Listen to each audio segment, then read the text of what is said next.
പൊന്നാനിയിൽ കടൽക്ഷോഭം രൂക്ഷമായ സ്ഥലങ്ങളിൽ ഒരു മാസത്തിനകം താൽക്കാലിക കടൽഭിത്തി നിർമ്മിക്കുന്നതിന് മാർഗങ്ങൾ തേടുമെന്ന് KP നൌഷാദ് അലി MLA.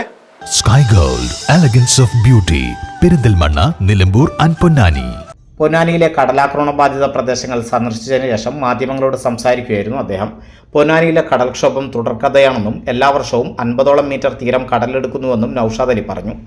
കാപ്പിരിക്കാട് മുതൽ അഴീക്കൽ വരെ 1.5 കിലോമീറ്ററാണ് പൊന്നാനി മണ്ഡലത്തിലെ തീരദേശം. 1 കിലോമീറ്ററിൽ താഴെ മാത്രമാണ് ഇപ്പോൾ കടൽഭിത്തിയുള്ളത്. ബജറ്റിൽ 3 കോടി രൂപ വകയിരുത്തുകയും ബാക്കി തുക നബാർഡിൽ നിന്ന് ഉൾപ്പെടെ കടമെടുക്കാനും തീരുമാനിച്ചതായി മുഖ്യമന്ത്രി ബജറ്റ് പ്രസംഗത്തിൽ പ്രഖ്യാപിച്ചിരുന്നു. പ്രവൃത്തി നടന്നുവരുന്നുണ്ട്. ഇതിന് 2 മുതൽ 3 വർഷം വരെ എടുക്കും. പക്ഷേ അതുവരെ കാത്തിരിക്കാൻ സാധിക്കില്ലെന്നും പെട്ടെന്നുള്ള പരിഹാരമാണ് ആവശ്യമെന്നും അദ്ദേഹം കൂട്ടിച്ചേർത്തു. കമ്പനികളിൽ നിന്ന് CSR ഫണ്ട് തേടുന്നുണ്ട്. കടൽക്ഷോഭം രൂക്ഷമായ സ്ഥലത്ത് 1 മാസത്തിനകത്ത് കടൽഭിത്തി നിർമ്മിക്കാനാണ് ആഗ്രഹിക്കുന്നത്. പ്രശ്നബാധിതരെ വാടക വീട്ടിലാക്കാൻ മുൻകൈയെടുക്കുമെന്നും നൌഷാദ് അലി പറഞ്ഞു. കാപ്പിരിക്കാട് തൊട്ട് അഴീക്കൽ വരെ 1.5 കിലോമീറ്ററാണ് പൊന്നാനി നിയോജകമണ്ഡലത്തിലെ തീരദേശം. അവിടെ 1 കിലോമീറ്ററിൽ താഴെ മാത്രമാണ് ഭാഗികമായെങ്കിലും ഇത്തരത്തിലൊരു കല്ല് കൂട്ടി വെച്ചിട്ടുള്ളത്. ഒരു കടൽഭിത്തി എന്ന് പറയാൻ കഴിയുമോ എന്ന് എനിക്കറിയില്ല. അപ്പോൾ ഇവിടെ ഈ ബജറ്റിൽ 3 കോടി രൂപ ഇതിനുവേണ്ടി വകയിരുത്തുകയും മിച്ചം വരുന്ന തുക നബാർഡ് ഉൾപ്പെടെയുള്ള ഏജൻസികളിൽ നിന്ന് കടമെടുത്തുകൊണ്ട് കാപ്പിരിക്കാട് തൊട്ട് അഴീക്കൽ വരെയുള്ള കടൽഭിത്തി പൂർത്തിയാക്കുമെന്ന് മുഖ്യമന്ത്രി ബജറ്റ് പ്രസംഗത്തിൽ പ്രഖ്യാപിച്ചിട്ടുണ്ട്.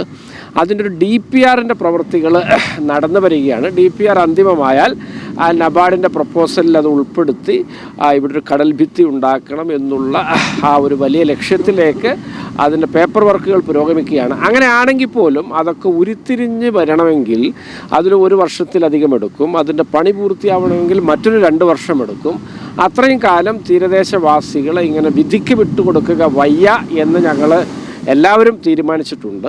അപ്പോൾ വളരെ പെട്ടെന്ന് ഈ മൺസൂൺ കാലത്ത് തന്നെ ഈ വിഷയത്തിലൊരു ഇടപെടൽ നടത്താൻ ചില കമ്പനികളെയൊക്കെ വ്യക്തിഗതമായിട്ട് MLA എന്നുള്ള നിലയിൽ ഞാൻ സമീപിച്ചിട്ടുണ്ട്. അവരുടെ CSR ഒക്കെ ഉപയോഗിച്ചുകൊണ്ട് ഒരു അത്യാവശ്യമുള്ള ഇടങ്ങളിൽ ഒരു കടൽ ഭിത്തി പണിയാനുള്ളൊരു സാഹചര്യം ചെറിയ തുകകളാണ് കിട്ടുമെങ്കിൽ പോലും 1 കോടിയിൽ താഴെയുള്ളൊരു തുകക്ക് വേണ്ടിയാണ് പരിശ്രമിക്കുന്നത്. അത് കിട്ടിയാലുടൻ 1 മാസത്തിനകത്ത് ചില ഇടങ്ങളിൽ ഏറ്റവും വൾണറബിളായിട്ടുള്ള രൂക്ഷമായി ബാധിക്കുന്ന ഇടങ്ങളിൽ നമ്മളൊരു കടൽ ഭിത്തി ഉണ്ടാക്കണം.